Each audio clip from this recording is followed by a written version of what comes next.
Hi everyone. आज के इस वीडियो में हम टाटा ग्रुप की एक ऐसी कंपनी के बारे में बात करेंगे जिसने पिछले 10 वर्षों में 28 गुने का और पिछले एक सालों में ही अगर हम देखें तो जहां पे सारा स्टॉक मार्केट में क्रैश आया था और उसके बाद एक रिकवरी भी आ चुकी है, तो इस दौरान जब हम देखेंगे तो ये स्टॉक 3 गुना हो चुका है।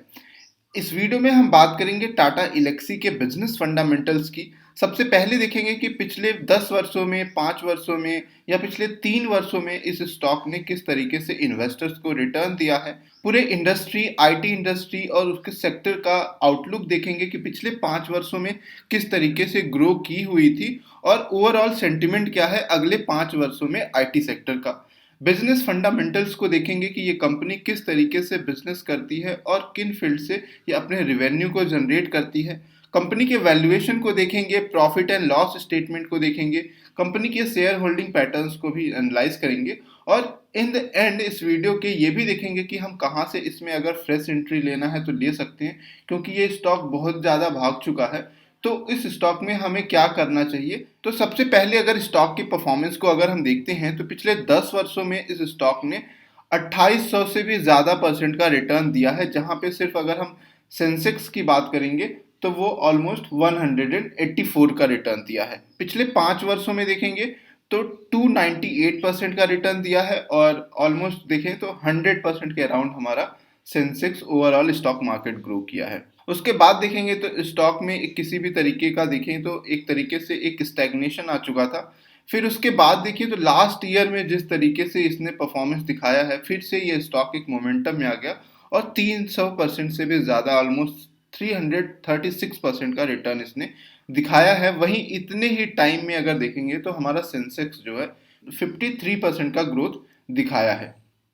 तो सबसे पहले हम आईटी इंडस्ट्री का एनालिसिस कर लेते हैं। अगर आईटी इंडस्ट्री को देखें तो करेंटली अभी इंडिया के टोटल जीडीपी का 8% कंट्रीब्यूशन आईटी इंडस्ट्री के द्वारा होता है और नेक्स्ट 5 वर्षों में ये 8% से बढ़ के 10% मार्केट को कैप्चर कर लेगा, यानी 10% कंट्रीब्यूट करेगा।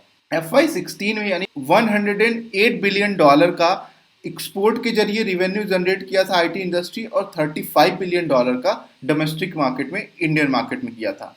अब ये बढ़ के 2020 में बात करें या 21 में देखें तो एक्सपोर्ट का हो गया $150 बिलियन और डोमेस्टिक मार्केट में देखेंगे तो $45 बिलियन का हो गया, यानी टोटल मिला के $200 बिलियन को क्रॉस कर चुका है। ओवरऑल आईटी सेक्टर में अगर ब्रेकअप करें तो जिसमें से कि आईटी सर्विसेज का रिवेन्यू होता है 54%, बिजनेस प्रोसेस मैनेजमेंट का 23% और रिसर्च और डेवलपमेंट और सॉफ्टवेयर प्रोडक्ट्स जो डेवलप करते हैं उसके सेल्स के जरिए 23% का ओवरऑल कंट्रीब्यूशन रहा है। नेक्स्ट 5 वर्षों में बात करेंगे $350 बिलियन का रिवेन्यू जनरेट होगा आईटी इंडस्ट्री के द्वारा। ओवरऑल अगर हम इंडियन आईटी सेक्टर के मार्केट की बात करें तो दुनिया भर के टोटल आउटसोर्सिंग का 55% मार्केट इंडियन आईटी सेक्टर ने कैप्चर कर रखा है। उसकी वजह है कि इंडियन आईटी कंपनियां जिन भी कंपनियों को अपनी सर्विस प्रोवाइड करती हैं उनका बहुत ही ज़्यादा कॉस्ट इफेक्टिव होना है। अगर कोई विदेशी कंपनी लाइक यूके, जापान की कंपनी अगर कोई सर्विस प्रोवाइड करती है, सेम सर्विस, उसकी जो कॉस्ट होती है वो 4 to 5 टाइम्स ज़्यादा होती है, लेकिन इंडियन आईटी कंपनियां कॉस्ट इफेक्टिव होती हैं। यही वजह है कि दुनिया भर के मार्केट में इंडियन आईटी कंपनियों ने आउटसोर्सिंग के मामले में आधे से भी ज़्यादा का मार्केट कैप्चर कर रखा है। नाउ अब बात करते हैं टाटा इलेक्सी के बिजनेस फंडामेंटल्स की। ये क्या करती है company. Tata Elxsi design and technology service provide करने वाली कंपनी है जो अपने सर्विसेज वेरियस इंडस्ट्री जैसे कि automotive, broadcast and media, communication, health care, semiconductor, transportation, rail, इन सब फील्ड में देती है। मेनली इस कंपनी के रेवेन्यू की बात करें तो ब्रॉडकास्ट एंड मीडिया कम्युनिकेशन से 44% का रेवेन्यू आता है, ऑटोमोटिव इंडस्ट्री से 41% का और हेल्थ केयर के इंडस्ट्री से 10% का रेवेन्यू आता है।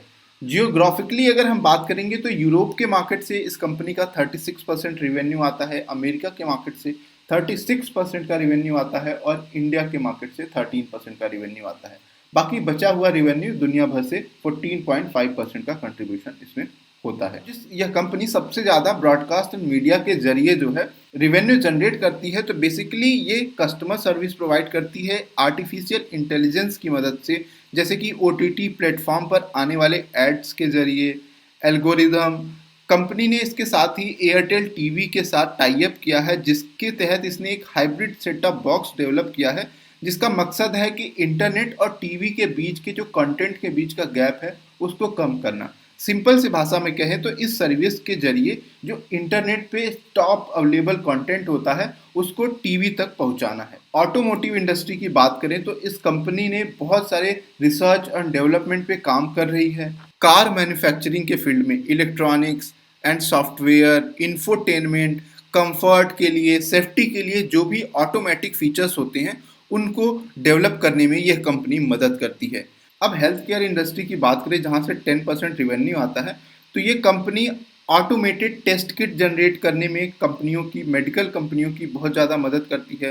प्रोग्रामिंग्स डेवलप करती है जिससे कि मेडिकल जो इक्विपमेंट्स हैं ऑटोमेटिक डेटा को कैप्चर कर पाएँ, उनके पीछे की प्रोग्रामिंग और एल्गोरिदम को ये कंपनी डेवलप करती है। अब कंपनी के वैल्यूएशन की बात करते हैं। कंपनी का करंट मार्केट प्राइस अगर हम देखेंगे तो 3500 के आसपास ट्रेड कर रहा है। कंपनी का मार्केट कैपिटल है 22,000 करोड़ के आसपास। सबसे अच्छी बात है इस कंपनी की अगर आप देखेंगे तो कंपनी का जो रिटर्न ऑन कैपिटल एम्प्लॉयड है और जो रिटर्न ऑन इक्विटी है वो बहुत ही अच्छा है। रिटर्न ऑन इक्विटी की बात करें यानी हर शेयर होल्डर्स के 100 रुपए पे कंपनी 30 रुपए का प्रॉफिट जनरेट कर रही है। इंडस्ट्री का प्राइस टू अर्निंग रेशियो 30 है और टाटा इलेक्सी का 60 है। यहाँ से हमें ये देखने पे पता चल रहा है कि काफ़ी मोमेंटम में है स्टॉक, तो इसकी वजह से इसका प्राइस टू अर्निंग रेशियो बहुत ही ज़्यादा दिख रहा है। इसके अलावा कंपनी के डेट की बात करेंगे तो किसी भी तरीके का डेट नहीं है। यह एक अच्छी बात है क्योंकि किसी भी डाउन टर्म में, खराब इन्वायरमेंट में कंपनी के ऊपर डेट ना होना ये उसको एक एक्स्ट्रा एडवांटेज देता है।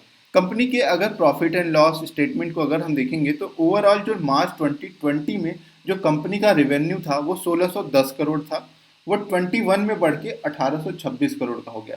तो ये सेल्स में हमें 14% का ग्रोथ देखने को मिला है। नेट प्रॉफिट की अगर मैं बात करूं तो 2020 में ईयर में 256 करोड़ का नेट प्रॉफिट था, वो अब बढ़ के इस साल 368 करोड़ का हो गया। यहाँ पे भी हमें प्रॉफिट वाइज 40% का 40% की ग्रोथ देखने को मिल रही है। अर्निंग पर शेयर की ग्रोथ की बात करें तो ऑलमोस्ट आप देखें तो एक कांस्टेंट ग्रोथ रहा है, जहाँ पे पिछले साल अर्निंग पर शेयर 41.12 था, वो बढ़ के अभी आज 60 के अराउंड हो चुका है। यहाँ पे अर्निंग पर शेयर में भी 43% की ग्रोथ हमें देखने को मिल रही है। कैश फ्लो में देखेंगे तो एक कांस्टेंट ग्रोथ है। कंपनी के शेयर होल्डिंग पैटर्न्स को अगर हम देखें तो ओवरऑल कंपनी के टोटल शेयर्स का 44% हिस्सा टाटा ग्रुप के पास में है, प्रमोटर्स के पास में है। एफआईआईज के पास 12% का स्टेक है, म्यूचुअल फंड के पास 4% का स्टेक है और retail investors, non institutional investors के पास भी 38% का स्टेक इसमें है। ओवरऑल अगर हम ट्रेंड को देखें तो चाहे बड़े इन्वेस्टर्स हों, एफआईआईज की होल्डिंग देखेंगे तो पिछले 1 सालों से कांस्टेंट ग्रोथ की तरफ रही है। तो चलिए अब हम देखते हैं चार्ट पे कि किस लेवल पे एंट्री करना सही रहेगा। अब टाटा एलेक्सी के चार्ट की बात करें तो करंटली ये 3500 के आसपास हमें ट्रेड करता हुआ दिख रहा है और यहाँ पे हमें एक कंसोलिडेशन भी दिख रहा है और यहाँ पे देखेंगे तो हमें 20 ईएमए का सपोर्ट है। बट स्टिल अगर हम एक फ्रेश एंट्री लेना चाहते हैं तो 3500 के लेवल से वेट करें और एक हमें यहाँ पे जो गैप अप दिख रहा है 3000 के अराउंड, वहाँ पे हम एंट्री ले सकते हैं with the stop loss of 2950। यहाँ से यानी कि ऑलमोस्ट हमें देखेंगे तो 500 पॉइंट का वेट करना चाहिए। इसके अलावा अगर हम मेजर एंट्री लेना चाहते हैं, दैट मीन्स हैविली बाई करना चाहते हैं, तो हमें एटलीस्ट इस स्टॉक में 20% के करेक्शन का वेट करना चाहिए क्योंकि प्राइस टू अर्निंग रेशियो भी देखेंगे तो 60 है। बाकी अगर हम कंपनियों से कंपेयर करेंगे तो काफ़ी ज़्यादा ओवर वैल्यूड की तरफ बढ़ चुका है। हालांकि अगर स्टॉक में अगर हम देखेंगे नेक्स्ट 3-4 सालों का व्यू रखेंगे तो हम इस लेवल पे भी बाई कर सकते हैं।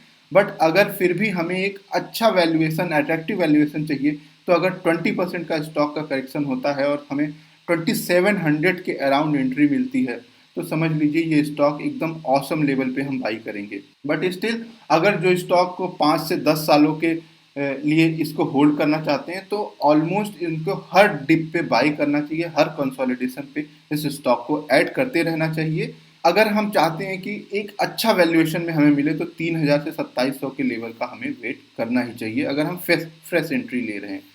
आई होप कि आपको ये वीडियो एजुकेशनल पर्पज से बनाया गया अच्छा लगा होगा। अगर अच्छा लगा है तो इस वीडियो को लाइक ज़रूर करें। Thank you for watching.